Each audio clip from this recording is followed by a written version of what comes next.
Welcome to burning topic. Private ఆసుపత్రులంటేనే సామాన్యులకు వైద్యం అందని ద్రాక్షలా ఉంటుంది. డబ్బు లేకపోతే ఆసుపత్రిలో అడుగు కూడా పెట్టనివ్వరు. అయితే ప్రభుత్వం నుంచి లబ్ధి పొందిన ఆసుపత్రి ఉచిత సేవ విషయంలో నిర్లక్ష్యం వ్యవహరించడంతో సుప్రీంకోర్టు అక్షింతలు వేసింది. అదే ఢిల్లీలోని ఇంద్రప్రస్థ అపోలో ఆసుపత్రి. దీనిపై సుప్రీంకోర్టు తీవ్ర ఆగ్రహం వ్యక్తం చేసింది. ఈ ఆసుపత్రి ఏం చేసింది? ముఖ్యంగా పేదలకు సంబంధించి ఆసుపత్రి వైఖరి ఎలా ఉంది? సుప్రీంకోర్టు ఎందుకు ఇంత సీరియస్ గా రియాక్ట్ అయింది? ఈ విషయంలో న్యాయస్థానం ఎలాంటి హెచ్చరికలు జారీ చేసింది చూద్దాం.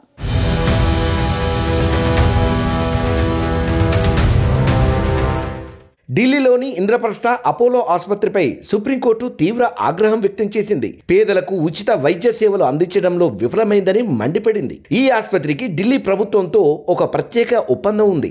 ఈ ఒప్పందం ప్రకారం ఆసుపత్రి కొన్ని బాధ్యతలు నిర్వర్తించాలి. కానీ ఈ బాధ్యతలను నిర్లక్ష్యం చేస్తోందనే ఆరోపణలు వచ్చాయి. ఈ విషయం సుప్రీంకోర్టు దృష్టికి వచ్చింది. దీంతో సర్వోన్నత న్యాయస్థానం ఆసుపత్రిని అవసరమైతే ఎయిమ్స్ లో విలీనం చేసేయండి అంటూ తీవ్రంగా స్పందించింది.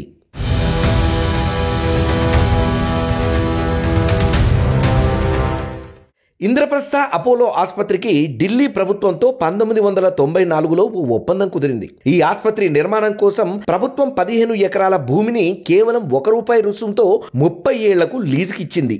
ఈ లీజు ఒప్పందం ప్రకారం ఆసుపత్రి తన మొత్తం బెడ్స్ లో 3/4 పేదలకు ఉచితంగా ఇవ్వాలి. అలాగే 40% అవుట్ పేషెంట్లకు కూడా ఉచిత సేవలు అందించాలి. ప్రభుత్వం నుంచి కూడా ఇంత పెద్ద లబ్ధి పొందిన ఇంద్రప్రస్థ అపోలో ఆసుపత్రి ఆ ఒప్పందానికి న్యాయం చేయలేదని ఆరోపణలు ఉన్నాయి. 2009లో ఢిల్లీ హైకోర్టు ఈ ఆసుపత్రి నిబంధనలను ఉల్లంఘించిందని తీర్పు ఇచ్చింది. అప్పటి నుంచి పేదలకు ఉచిత చికిత్స అందడం చాలా తక్కువగా ఉందని ఫిర్యాదులు వచ్చాయి. ఈ లీజు ఒప్పందం 2023లో ముగిసిన ఆసుపత్రి దాన్ని ఉపయోగిస్తోంది.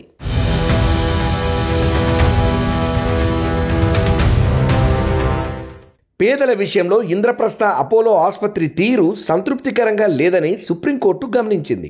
ఈ ఆసుపత్రి లాభాల కోసం వాణిజ్య సంస్థగా మారిపోయిందని కోర్టు వ్యాఖ్యానించింది.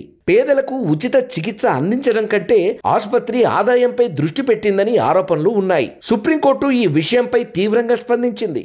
Justice Suryakant, justice N Koteshwar సింగ్ల బెంచ్ ఈ కేసును విచారించింది. పేదలకు ఉచిత చికిత్స అందించకపోతే ఈ ఆసుపత్రిని ఎయిమ్స్ కు అప్పగిస్తామని హెచ్చరించింది. గత 5 ఏళ్లలో ఎంతమంది పేదలకు ఉచిత సేవలు అందాయో రికార్డులు సమర్పించాలని ఆదేశించింది.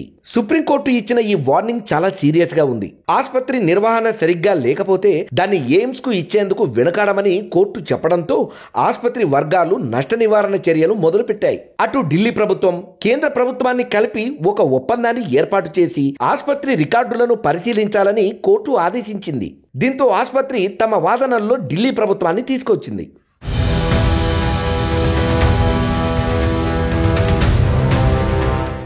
ఈ వివాదంలో ఆసుపత్రి తరపు న్యాయవాది బీనా గుప్తా స్పందిస్తూ ఈ ఆసుపత్రి ఢిల్లీ ప్రభుత్వంతో జాయింట్ వెంచర్ గా నడుస్తోందని చెప్పారు. ప్రభుత్వానికి 26% వాటా ఉందని, లాభాలు కూడా పంచుకుంటున్నామని వాదించారు. కానీ జస్టిస్ సూర్యకాంత్ దీన్ని తప్పుపట్టారు. పేదల సేవ కంటే లాభాలు పంచుకోవడం దురదృష్టకరమని వ్యాఖ్యానించారు. దీనిపై వివరణ కోరారు.